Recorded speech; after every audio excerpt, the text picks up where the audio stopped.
The Ahamkara first appeared when the traveler entered our solar system.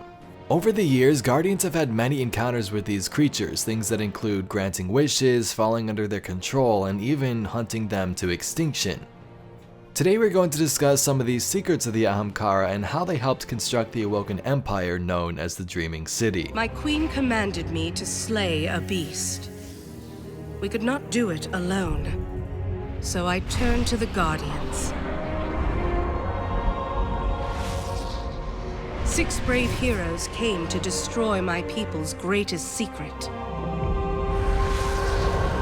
Riven, the last known Ahamkara, a creature of immense power and cunning.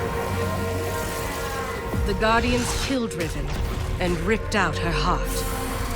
But Ahamkara transcend death. They can transform desire into reality, even when they are nothing but bone and dust.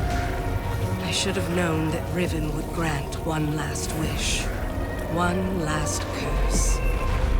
Now the Dreaming City has been taken. I opened the gates. I ordered the attack. I should have known.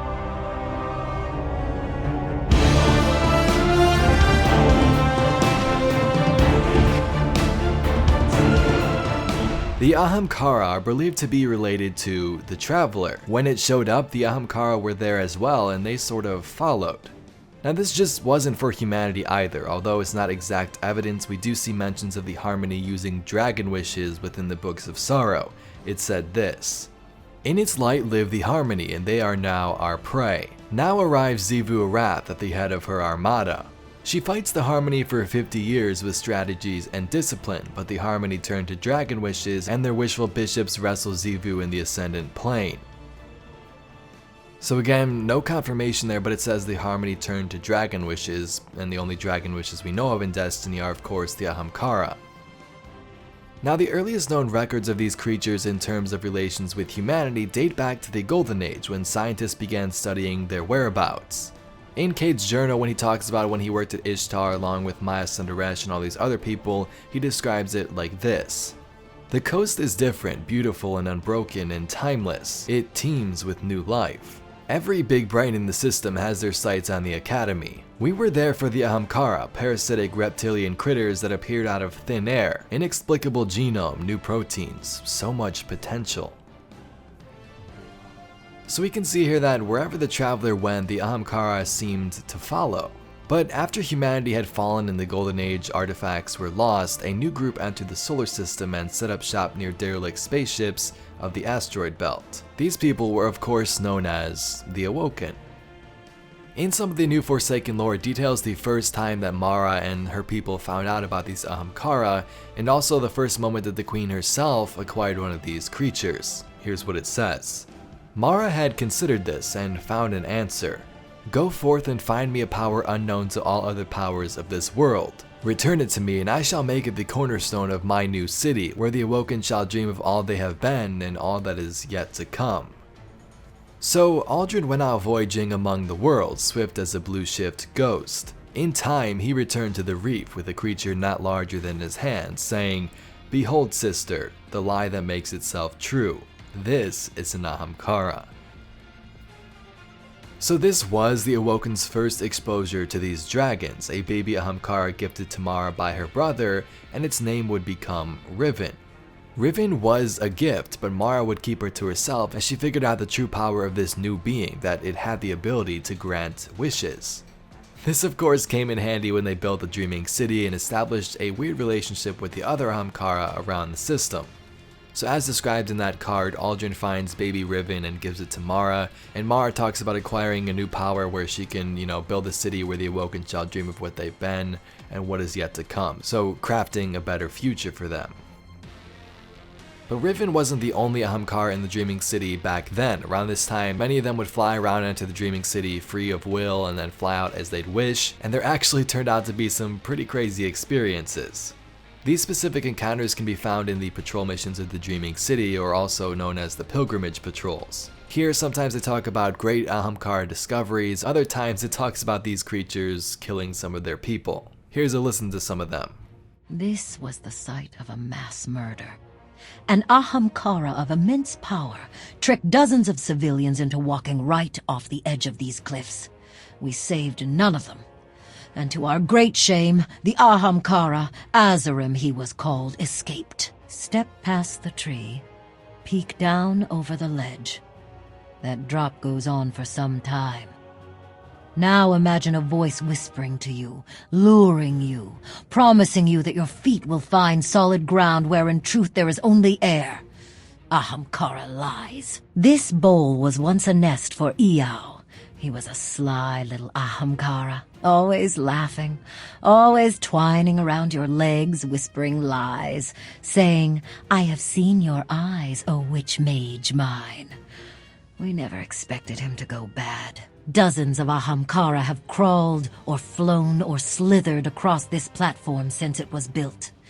They had the power to change their shape, to reform themselves to match the expectation of their beholders.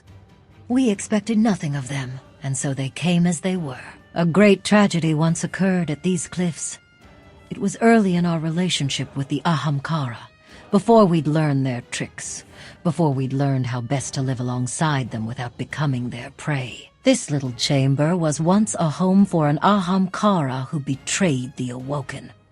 He crept out of the dreaming city and went to whisper in the ears of warlocks who wondered who we were. And so we had to kill him. The warlocks too. But this Ahamkara safe haven didn't really last, as we learned back in Destiny 1 of the Great Ahamkara Hunt.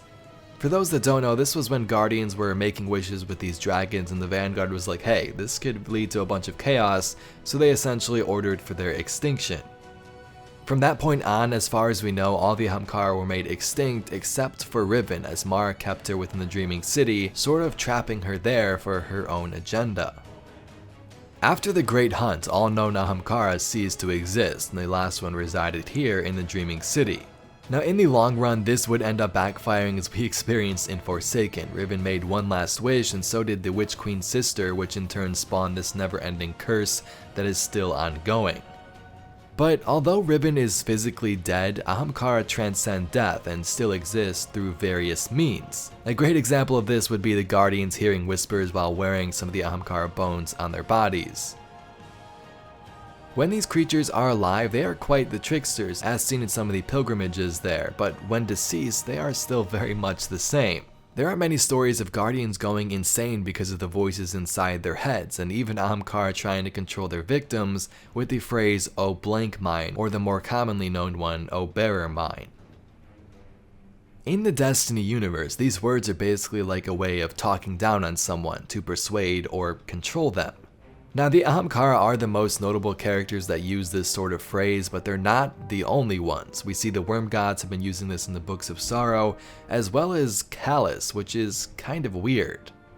We definitely seen the corruption caused by Riven in the Dreaming City, so is Callus under control of an Ahamkara as well, or did he make some sort of pact with one to expand his knowledge and power? Now, not going to get into the Callus stuff too much, but we do know that he was exiled by Gaul and some of the other Cabal leaders a while back. They imprisoned him here on the Leviathan and set his course on a continuous path, so he had no control over the ship or what he was going to do. So for a while here, he explains how he was quite depressed and lonely by himself until one day his planet-eating ship came to a halt and he had an encounter with the Void. Here it is unclear exactly what he saw, but it made him believe that he was the chosen one, that he has the power to rule the universe and reclaim his authority as the Emperor. From there, Callus explored the universe as he had control of his ship again and even made some friends along the way in some other alien races. This all then comes to Destiny 2's story, where he arrives around the orbit of Nessus and contacts the Guardians. He believed that with our help, things will be right in the universe, and he promises things like great riches and wonder if true. Within all of Callus's promises, he uses the phrase "O champion mine" sometimes if you beat his raid. Now it is a little frightening though, considering where that line has led us before, but just keep that in mind. Also earlier when I explained that these Ahamkara kind of take over Guardians and sort of drive them insane sometimes, we have this line from Forsaken about the Great Hunt. The Ahamkara remain an issue. There's still so much we can learn from them, but what they've done to Venus, no two Guardians see the same thing. Consultants from the war cult have been brought in to gauge disagreements over timelines of events. One of our warlocks stared into the paracausal phenomenon that formed over the Ishtar Academy and shot himself. Luckily, his ghost hid from him beforehand. We managed to get him back. He has no lingering physical wounds, but he will need time to recover. So if you are interested, there are more cards just like the one I just read that detail the Great Hunt, and you have various characters talking through them like Eris Morn, Shaq, Zavala, the members of the Vanguard, and of course some relations with Mara Sov. Now speaking of Eris, she's no stranger to all this madness either. That rock she had back in the Taken King, well, it turns out that thing is an Ahamkara bone that sort of let her out of the Hellmouth in the first place, and that totally explains the whispers she heard in that scenario. But Guardians, that's all I got for today's video. This is just a brief peek into the deceitful ways of the Ahamkara. On the outside, you can see how people would get persuaded, wish dragons, able to help us out, grant her any wish, but it's pretty much a genie situation under the covers, and considering the Ahamkara are shapeshifters, that makes it even worse. One moment they can look like dragons, the next they can look like this. But anyway, let me know down below what other mysteries you'd like to see in the future, and I thank you very much for watching. My name's Evade, and I'll catch you Guardians in the next one.